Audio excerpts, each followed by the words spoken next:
ब्रह्मा जी की उत्पत्ति।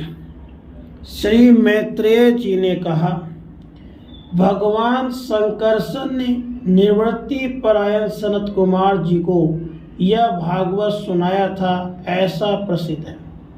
सनत कुमार जी ने फिर इसे परम वर्तशील सांख्यायन मुनि को उनके प्रश्न करने पर सुनाया। परमहंसों में प्रधान श्री सांख्यायन जी को जब भगवान की विभूतियों का वर्णन करने की इच्छा हुई, तब उन्होंने इसे अपने अनुगत शिष्य हमारे गुरु श्री पराशर जी को और बृहस्पति जी को सुनाया। इसके पश्चात परम दयालु पराशर जी ने पुरुषोत्तम मुनि के कहने से वह आदि पुराण मुझसे कहा, वत्स, श्रद्धालु और सदा अनुगत देखकर अब वही पुराण मैं तुम्हें सुनाता हूँ। सृष्टि के पूर्व यह संपूर्ण विश्व जल में डूबा हुआ था। उस समय एकमात्र श्री नारायण देव से सैया पर ओढ़े हुए थे। वे अपने ज्ञान शक्ति को क्षुण्ण रखते हुए योग निद्रा का आश्रय ले अपने नेत्र मूंदे हुए थे। सृष्टि क्रम से अवकाश लेकर आत्मानंद में मग्न थे। उनमें किसी प्रकार भी क्रिया का उन्मेष नहीं था। जिस प्रकार अग्नि अपनी दाहिका आदि शक्तियों को छिपाए हुए काष्ठ में व्याप्त रहता है, उसी प्रकार श्री भगवान ने संपूर्ण प्राणियों के सूक्ष्म शरीर को अपने शरीर में लीन करके अपने आधारभूत उस जल में शयन किया। उन्हें सृष्टि काल आने पर पुनः जगाने के लिए केवल काल शक्ति को जागृत रखा। इस प्रकार अपनी स्वरूपभूता चित शक्ति के साथ एक सहस्र चतुर्युग पर्यंत जल में शयन करने के बाद जब उन्हीं के द्वारा नियुक्त उनकी काल शक्ति ने उन्हें जीवों के कर्मों की प्रवृत्ति के लिए प्रेरित किया, तब उन्होंने अपने शरीर में लीन हुए अनंत लोक देखे। जिस समय भगवान की दृष्टि अपने में निहित लिंग शरीर आदि सूक्ष्म तत्व पे पड़ी, तब वह काल आश्रित रजोगुण से शुभित होकर सृष्टि रचना के निमित्त उनके नाभि देश से बाहर निकला। कर्म शक्ति को जागृत करने वाले काल के द्वारा विष्णु भगवान की नाभि से प्रकट हुआ। वह सूक्ष्म तत्व कमल कोश के रूप में सहसा ऊपर उठा और उसने सूर्य के समान अपने तेज से उस अपार जल राशि को दीप्यमान कर दिया। संपूर्ण गुणों को प्रकाशित करने वाले उस सर्वलोकमय कमल में वे विष्णु भगवान ही अंतर्यामी रूप से प्रविष्ट हो गए।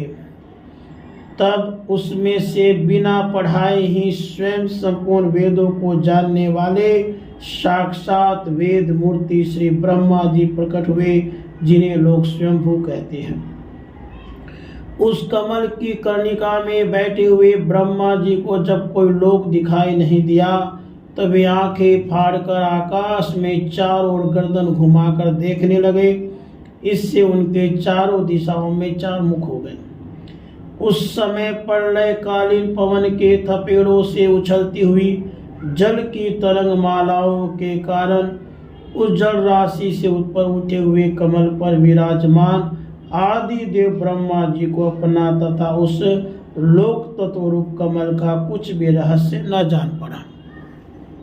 वे सोचने लगे, इस कमल की कर्णिका पर बैठा हुआ मैं कौन हूँ? यह कमल भी बिना किसी अन्य आधार के जल में कहाँ से उत्पन्न हो गया?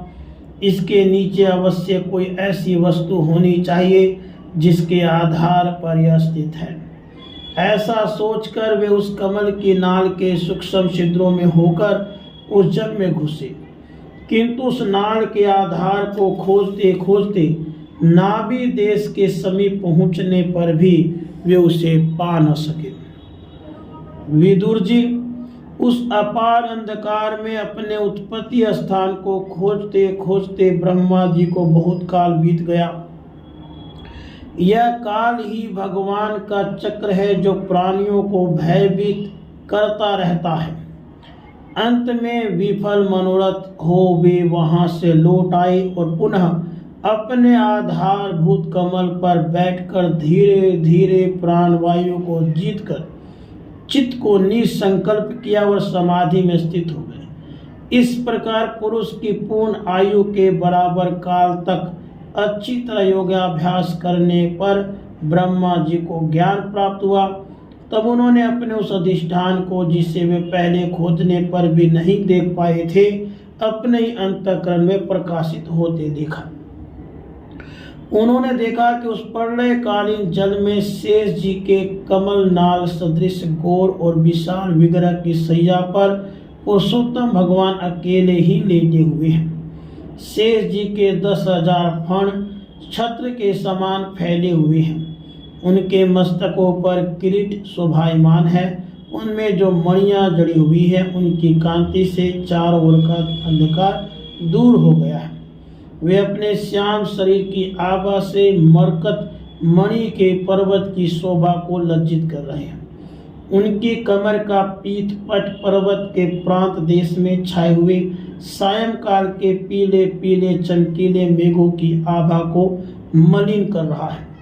सिर पर सुशोभित सुवर्ण मुकुट सुवर्णमय शिखरों का मान मर्दन कर रहा है। उनकी वनमाला पर्वत के रत्न जलप्रपात औषधि और पुष्पों की शोभा को परास्त कर रही है। उनके भुज दंड वेणुदंड का और चरण वृक्षों का तिरस्कार करते हैं। उनका वह श्री विग्रह अपने परिमाण से लंबाई चौड़ाई में त्रिलोकी का संग्रह किए हुए हैं। वह अपनी शोभा से विचित्र एवं दिव्य वस्त्र आभूषणों की शोभा को सुशोभित करने वाला होने पर भी पीतांबर आदि अपनी वेशभूषा से सुसज्जित है। तब विश्व रचना की इच्छा वाले लोक विधाता ब्रह्मा जी ने भगवान के नाभि सरोवर से प्रकट हुआ वह कमल, जल, आकाश, वायु और अपना शरीर, केवल ये 5 ही पदार्थ देखे। इनके सिवा और कुछ उन्हें दिखाई नहीं दिया। रजोगुण से व्याप्त ब्रह्मा जी प्रजा की रचना करना चाहते थे।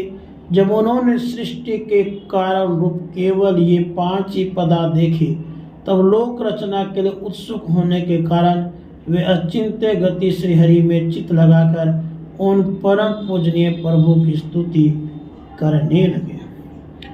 राधे।